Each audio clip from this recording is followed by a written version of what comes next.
and competition. Communist China is no less capitalistic than the United States. The only difference is the degree by which the state intervenes in enterprise. The reality is that monetaryism, so to speak, is the true mechanism that guides the interests of all the countries on the planet. The most aggressive and hence dominant variation of this monetaryism is the free enterprise system. The fundamental perspective as put forth by early free market economists like Adam Smith is that self-interest in competition leads to social prosperity, as the act of competition creates incentive which motivates people to persevere. However, what isn't talked about is how a competition-based economy invariably leads to strategic corruption, power and wealth consolidation, social stratification, technological paralysis, labor abuse, and, ultimately, a covert form of government dictatorship by the rich elite. The word corruption is often defined as moral perversion. If a company dumps toxic waste into the ocean to save money, most people recognize this as corrupt behavior. On a more subtle level, when Walmart moves into a small town and forces small businesses to shut down for they are unable to compete, a gray area emerges. For what exactly is Walmart doing wrong? Why should they care about mom-and-pop organizations they destroy? Yet, even more subtly, when a person gets fired from their job because a new machine has been created which can do the work for less money, people tend to just accept that as the way it is, not seeing the inherent, corrupt inhumanity of such an action. Because the fact is, whether it is dumping toxic waste, having a monopoly enterprise, or downsizing the workforce, the motive is the same: profit. They are all different degrees of the same self-preserving mechanism, which always puts the well-being of people second to monetary gain. Therefore, corruption is not some byproduct of monetaryism. It is the very foundation. And while most people acknowledge this tendency on one level or another, the majority remains naive as to the broad ramifications of having such a selfish mechanism as the guiding mentality in society. Internal documents show that after this company positively, absolutely knew that they had a medication that was infected with the AIDS virus, they took the product off the market in the U.S. and then they dumped it in France, Europe, Asia, and Latin America. The U.S. government allowed it to happen. The FDA allowed this to happen. And now the government is completely looking the other way. Thousands of innocent hemophiliacs have died from the AIDS virus. This company knew absolutely that it was infected with AIDS. They dumped it because they wanted to turn this disaster into a profit. So you see, you have built-in corruption. We're all chiseling off each other, and you can't expect decency in that sort of thing. And feeling that, they don't know who to elect. They think in terms of a democracy, which is not possible in a monetary-based economy. If you have more money to advertise your position, the position you desire in government, that isn't a democracy. It serves those in positions of differential advantage. So it's always a dictatorship of the elitists, the financially wealthy.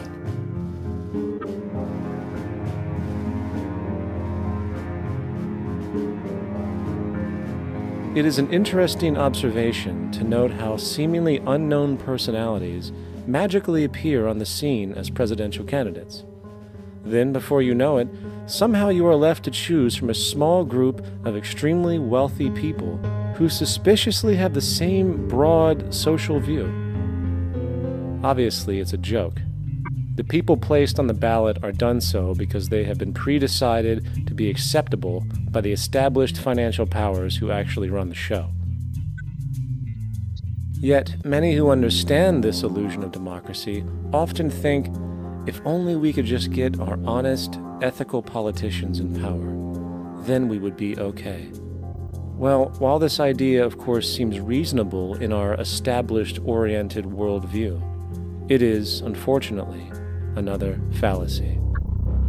For when it really comes down to what is actually important, the institution of politics, and thus politicians themselves, have absolutely no true relevance as to what makes our world and society function.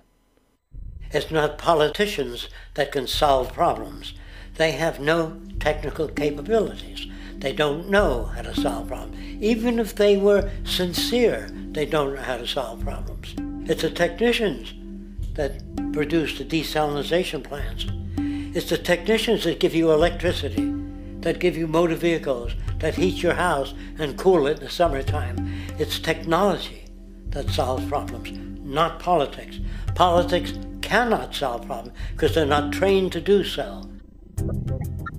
Very few people today stop and consider what it is that actually improves their lives. Is it money? Obviously not. One cannot eat money or stuff money into their car to get it to run. Is it politics? All politicians can do is create laws, establish budgets, and declare war. Is it religion? Of course not. Religion creates nothing except intangible emotional solace for those who require it. The true gift that we as human beings have, which has been solely responsible for everything that has improved our lives, is technology. What is technology? Technology is a pencil which allows one to solidify ideas on paper for communication. Technology is an automobile which allows one to travel faster than feet would allow. Technology is a pair of eyeglasses which enables sight for those who need it. Applied technology itself is merely an extension of human attributes which reduces human effort, freeing humans from a particular chore or problem. Imagine what your life would be like today without a telephone, or an oven, or a computer, or an airplane. Everything in your home which you take for granted, from a doorbell to a table to a dishwasher, is technology generated from the creative, scientific ingenuity of human technicians, not money, politics, or religion. These are false institutions. And writing your congressman is fantastic. They tell you to write your congressman if you want something done. The men in Washington should be at the forefront of technology, the forefront of human studies, the forefront of crime, all the factors that shape human behavior. You don't have to write your congressman. What kind of people are they that are appointed to do that job? The future will have great difficulty. And the question that's raised by politicians is, how much will a project cost? The question is not, how much will it cost? Do we have the resources?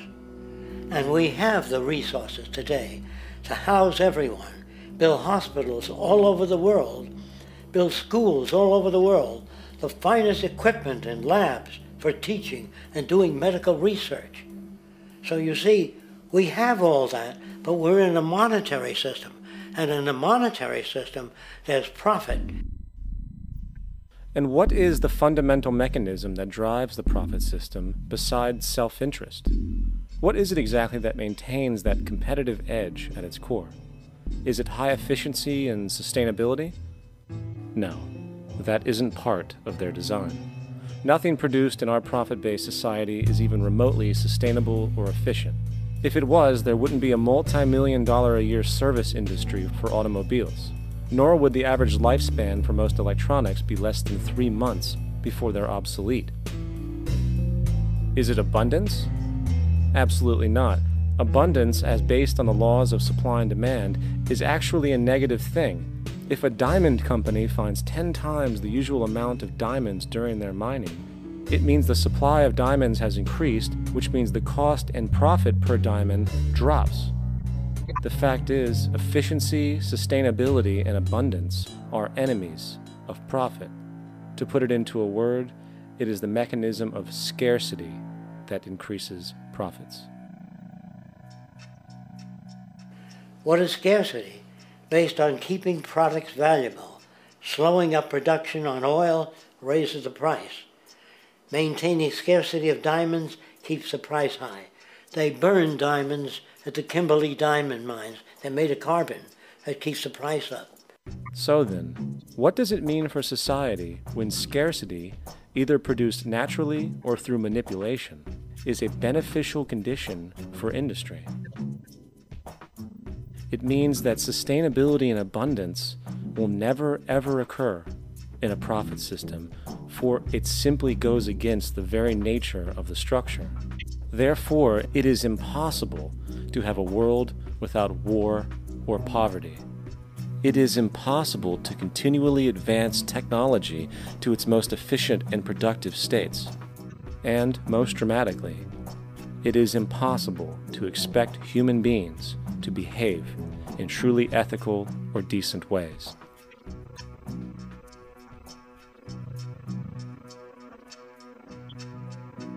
People use the word instinct because they can't account for the behavior. They sit back and they evaluate with their lack of knowledge, and they say things like, humans are built a certain way, greed is a natural thing, as though they've worked for years on it, and it's no more natural than wearing clothing. What we want to do is to eliminate the causes of the problems, eliminate the processes that produce greed and bigotry and prejudice and people taking advantage of one another and elitism, eliminating the need for prisons and welfare. We have always had these problems because we have always lived within scarcity and barter and monetary systems that produce scarcity. If you eradicate the conditions that generate what you call socially offensive behavior, it does not exist. The guy said, well, isn't that inborn?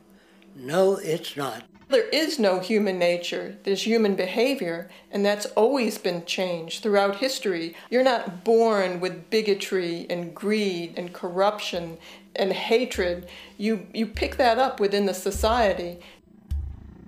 War, poverty, corruption, hunger, misery, human suffering will not change in a monetary system. That is, there'll be very little significant change.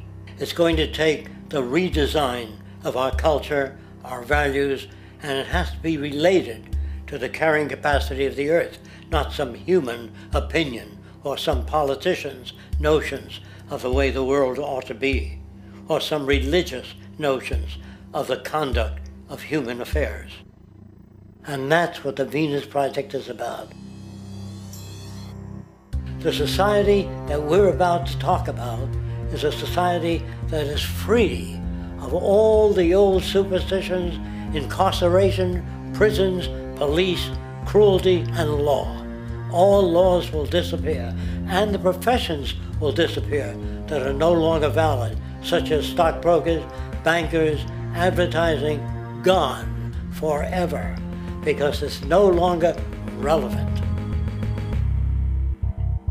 When we understand that it is technology devised by human ingenuity which frees humanity and increases our quality of life, we then realize that the most important focus we can have is on the intelligent management of the Earth's resources. For it is from these natural resources we gain the materials to continue our path of prosperity.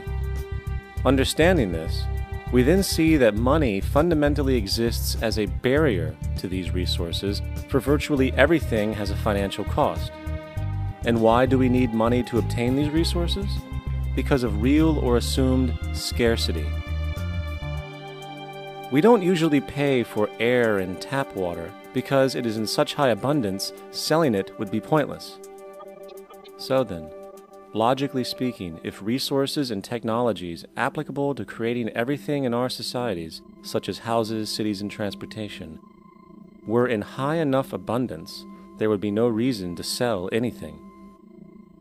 Likewise, if automation and machinery was so technologically advanced as to relieve human beings of labor, there would be no reason to have a job. And with these social aspects taken care of, there would be no reason to have money at all. So the ultimate question remains: do we on Earth have enough resources and technological understanding to create a society of such abundance that everything we have now could be available without a price tag and without the need for submission through employment? Yes, we do.